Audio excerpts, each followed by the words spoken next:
Breaking news చూస్తున్నాం. CBI అరెస్టుపై Rouse Avenue కోర్టును ఆశ్రయించారు బీఆర్ఎస్ ఎమ్మెల్సీ కవిత. ఆమె లాయర్ మోహిత్ రావు పిటిషన్ దాఖలు చేశారు. ఎలాంటి నోటీసులు ఇవ్వకుండా జైల్లో కవితను ఎలా అరెస్ట్ చేస్తారని ప్రశ్నించారు. తమ పిటిషన్ను అత్యవసరంగా విచారించాలని కోరారు లాయర్ మోహిత్ రావు. అయితే తన ముందు లిక్కర్ కేసు విచారణ జరగలేదన్నారు CBI special court judge Manoj Kumar. ఈ కేసులో తాను ఎలాంటి రిలీఫ్ ఇవ్వలేనని చెప్పారు. తన ముందు కేవలం అత్యవసర జడ్జిమెంట్లపై మాత్రమే వాదనలు జరుగుతున్నాయని, రేపు రెగ్యులర్ కోర్టులో పిటిషన్ వేయాలని సూచించారు CBI special court judge.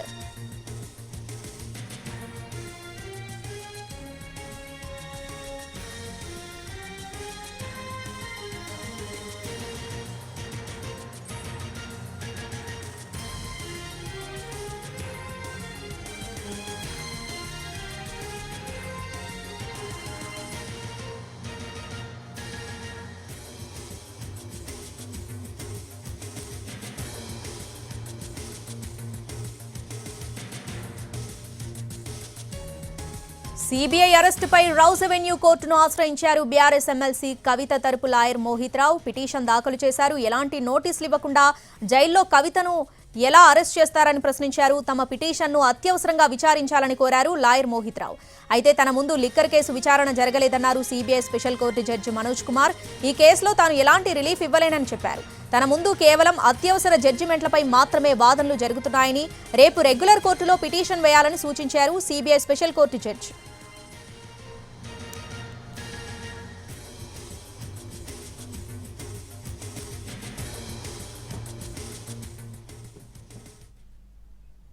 CBI అరెస్టుపై రౌస్ ఎవెన్యూ కోర్టును ఆశ్రయించారు బీఆర్ఎస్ ఎమ్మెల్సీ కవిత. ఆమె తరపు లాయర్ మోహిత్ రావు. దీనికి సంబంధించి పూర్తి అప్డేట్స్ మా ప్రతినిధి రాజు ఢిల్లీ నుంచి లైవ్ లో అందిస్తారు. రాజు, పిటిషన్ లో ఎట్లాంటి గ్రౌండ్స్ పేర్కొన్నారు, డీటెయిల్స్ ఏంటి?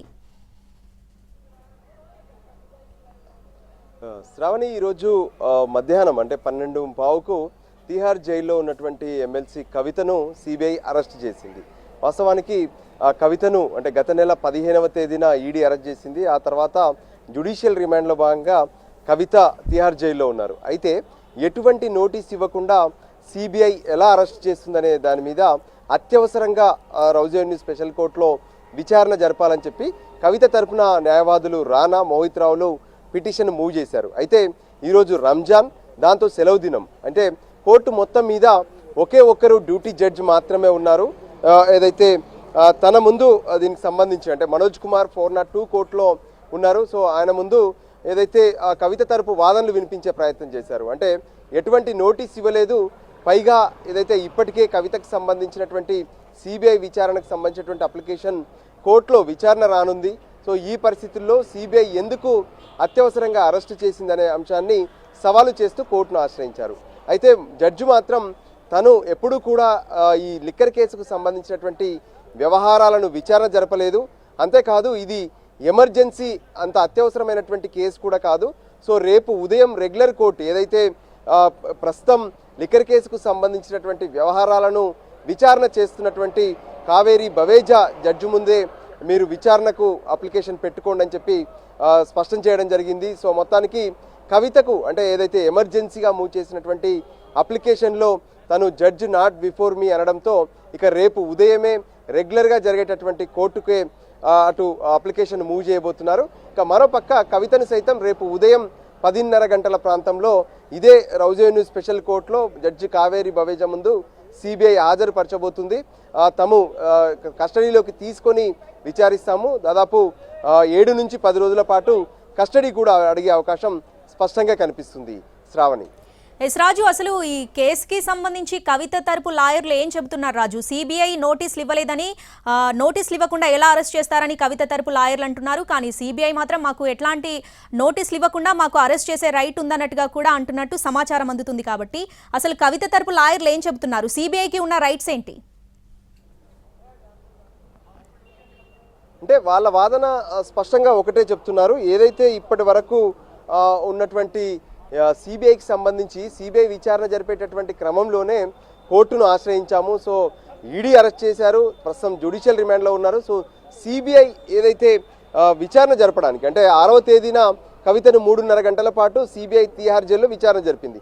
సో ఆ క్రమంలోనే ఆ కోర్టును అంటే సిబిఐ విచారణపైనే కోర్టును కవిత ఆశ్రయించారు కోర్టుకు. అంటే ఎటువంటి నోటీసులు లేకుండా, కవితకు ఎటువంటి నోటీసులు లేకుండా ఎలా సిబిఐ అధికారులు తిహార్ జైల్లో విచారించారు, కనీసం లాయర్లకు కూడా ఎటువంటి నోటీస్ లేదు, కోర్టు దృష్టికి కూడా తీసుకురాలేదనే విషయాలను కోర్టులో ఏదైతే పిటిషన్ వేసినప్పుడు దానిపైన సిబిఐ ఎటువంటి రిప్లై ఇవ్వాల్సినటువంటి అవసరం లేదని చెప్పి సిబిఐ స్పష్టంగా చెప్పింది.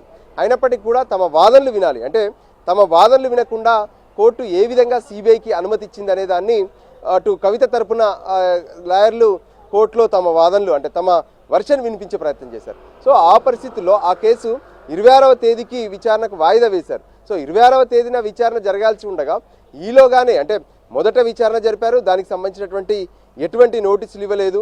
సో ఇప్పుడు ఏకంగా కవితను తిహార్ జైల్లో అరెస్ట్ చేశారు. సో తమకు ఎటువంటి నోటీస్ ఇవ్వకుండా, కవితకు కానీ కవిత తరపున న్యాయవాదులకు కానీ ఎటువంటి నోటీస్ ఇవ్వకుండా ఎలాగా ఇటువంటి అరెస్ట్ చేశారు. సో ఖచ్చితంగా దీనిపైన అత్యవసరంగా విచారణ జరపాలన్నదే అటు కవిత తరపు న్యాయవాదుల వాదన. సో మొత్తానికైతే ఈరోజు డ్యూటీ జడ్జిగా ఉన్నటువంటి జడ్జి మనోజ్ కుమార్ మాత్రం తాను ఈ కేసును విచారించలేనని చెప్పారు. సో రెగ్యులర్ కోర్టులోనే రేపు విచారణ జరగనుంది. శ్రావణి. ఎస్ రాజు, ఇదే లిక్కర్ కేసులో మనీష్ సిసోడియా విషయంలో కూడా ముందు ఈడీ ఎంటర్ అయింది, ఆ తర్వాత సిబిఐ ఎంటర్ అయ్యి అరెస్ట్ చేసి ఇప్పుడు సిసోడియా విషయంలో కూడా ఇలాగే జరిగింది. కాబట్టి ఇప్పుడు కవిత విషయంలో కూడా ముందు ఈడీ ఎంటర్ అయ్యి అరెస్ట్ చేసింది, ఇప్పుడు మళ్ళీ సిబిఐ ఎంటర్ అయింది. సో ఎట్లాంటి పరిణామాలు చోటు చేసుకోబోతున్నాయి ఈ కవిత కేసుకి సంబంధించి?